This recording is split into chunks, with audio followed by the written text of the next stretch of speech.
So let's be real for a second. Referrals are amazing when you're starting out, right? They're built on trust, they're warm introductions, and they feel almost effortless. But that ease?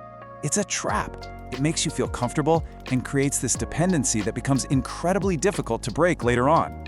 And you know what's wild? There seems to be this magic number, $250 million in assets under management, or AUM. For so many firms, this is the exact spot where that referral engine that got them there starts to sputter and stall, right when they need it most. This is the mental shift we have to make. We've got to completely reframe how we think about referrals. They are not a systematic, reliable pipeline for growth. Think of them as a fantastic, welcome, but totally unpredictable bonus. And you can't build a healthy business just on bonuses, right? All right, let's get into the weeds here. Why does this actually happen? It's not just a gut feeling. There are 4 specific mechanical reasons why this channel that used to be so reliable just breaks down as you get bigger. First up, and this one is huge, referrals are emotional. They follow the mood of the market. When stocks are up, clients are feeling great, they are chatty, they make introductions. When the market's down, crickets. But your growth plan doesn't care about the market's mood. It needs steady, predictable fuel, week in and week out. That jagged, unpredictable line on the left just can't power the smooth, steady growth you need on the right.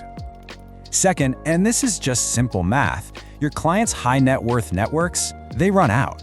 I mean, no matter how connected your clients are, they don't know an infinite number of qualified people. So over time, you just exhaust that pool. What starts as this wide open funnel eventually becomes a tiny trickle, simply because you've tapped out the network. In this chart, it shows you exactly why the math just stops working. Look, to grow a $100 million firm, you need a certain number of new conversations.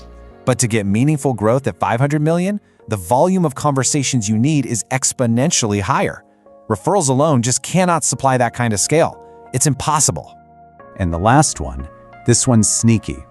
Because referrals are so easy and the leads are so warm, they can cover up some really deep problems in how your firm operates. You never have to build the tough, disciplined systems for things like follow-up or tracking leads or really nailing down your value proposition.